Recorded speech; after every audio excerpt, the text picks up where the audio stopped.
This is one of the common variables that I see with people who are fat and out of shape and struggle to ever get in shape.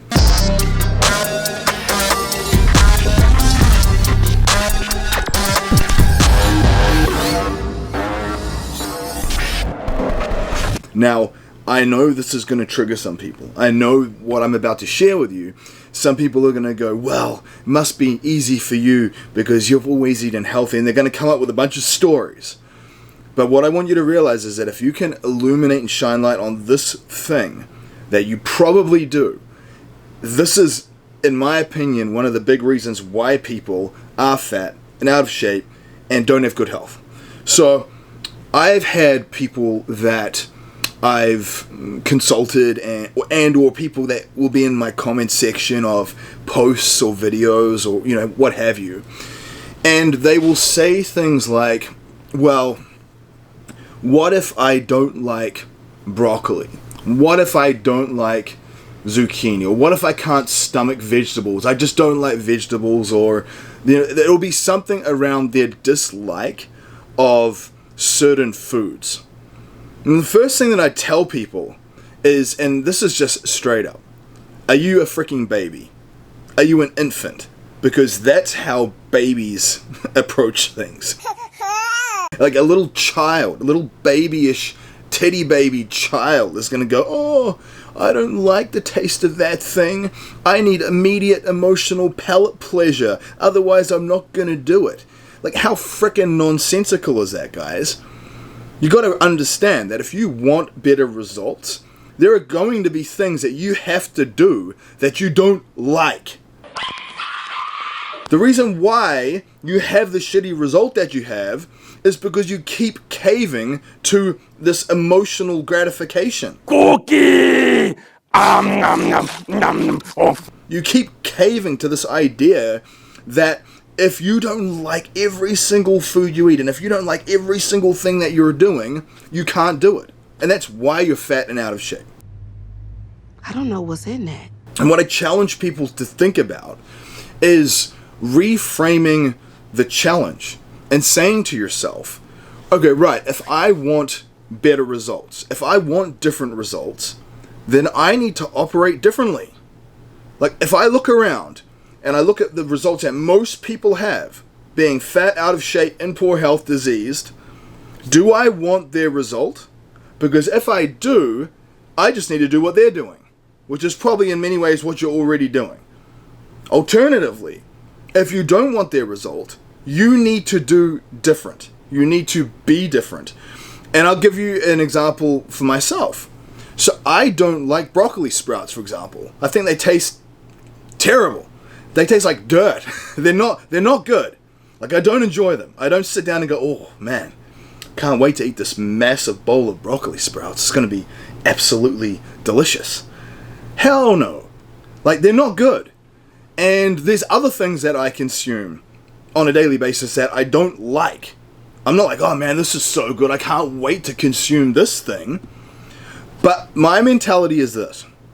I understand that they serve a particular function, and that if I want to get to the result that I want, then I have to be prepared to execute on habits and behaviors, even in the absence of enjoyment. Most people are constantly seeking instant gratification. And if it's not something that they like the taste of, they turn their nose up at it. I've seen literal grown freaking adults act like giant goddamn babies. Little titty babies. Where they can't eat a certain food because it just doesn't taste good. And I'm just like, you've got to be kidding me. In what world do we live in where someone is that psychologically weak and fragile? Where they literally cannot will themselves to do something that they might not enjoy but will bring them tremendous downstream benefit and massive results. There's two types of people. One type of person turns their nose up at all kinds of things, doesn't want to work out because it hurts too much, doesn't want to eat broccoli sprouts because they taste bad, and so they'll eat their Doritos and their Ding Dongs and their Oreos, and they'll sit around not training because it hurts, and they'll be fat, out of shape, and suffer poor health because of it. The other type of person is someone that says, you know what? I get it. Like, sure, Oreos taste great. You know, some of these foods taste really good, but that's not going to serve me. And in fact, the foods that will serve me don't even taste that good, at least right now. But I'm going to suck it up because I understand that the result that I want to create is more important than my immediate palate pleasure right now. And the other thing that I'll tell you, and this is kind of an optimistic aspect to this, is that you'll find that your taste buds and your palate does change with time.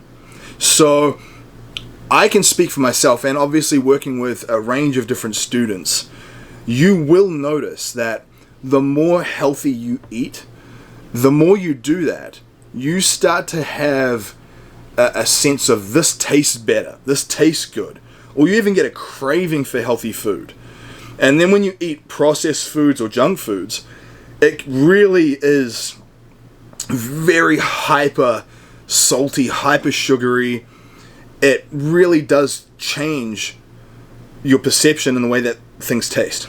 And so that's a good thing, is that if you stay the course, you can essentially reconfigure your palate. But you have to be willing to stay the course. You have to be willing to push through and do those things. Because I tell you, like, nothing amuses me but at the same time makes me sad than seeing a grown adult say things like, I can't eat that, I don't like the taste of it. Like, you're a goddamn baby, honestly. And you don't even deserve a good result. And you won't get a good result as long as you have that attitude. So you need to reframe the whole thing and think to yourself, these healthy foods are serving me. It's like an operating system update on my hardware, my body, rather than uploading malware into my system. And then I'm getting brain fog, and I'm getting irritable and moody, and I'm wondering why. Well, you just put malware on your computer rather than a good operating system update. You will find that you start to become attached and anchored to the results you're getting.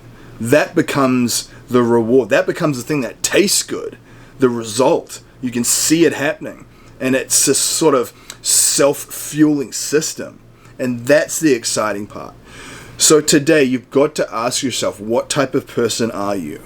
And you can start off at one end of the spectrum and be someone who turns their nose up at a bunch of stuff, but then you can realize it and go, you know what? Like, I've been spinning my wheels, I haven't been getting good results, and I need to change the way that I see these challenges, and I need to lean into this. And these are the things that I need to do. I need to see it as a compass. Like, the stuff that I'm not wanting to consume, these are probably the things I should be focusing on the most. So that's the take-home point, guys. You work on this, you reframe this, and then it makes eating healthier a much more enjoyable experience. You don't feel like you're dieting and, I can't wait till I get off my diet. You get off your diet, you go back to what you were doing. Go back to the results that you had. That's not on the cards for anyone who wants to be superhuman and update and upgrade their life.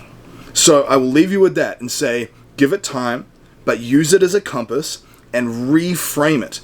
Because the people that I see win in this game, the people that I see get the best transformations, they're the ones who can do these things, even if it's not that enjoyable, because they understand that to them, the result they want to create is the most enjoyable part.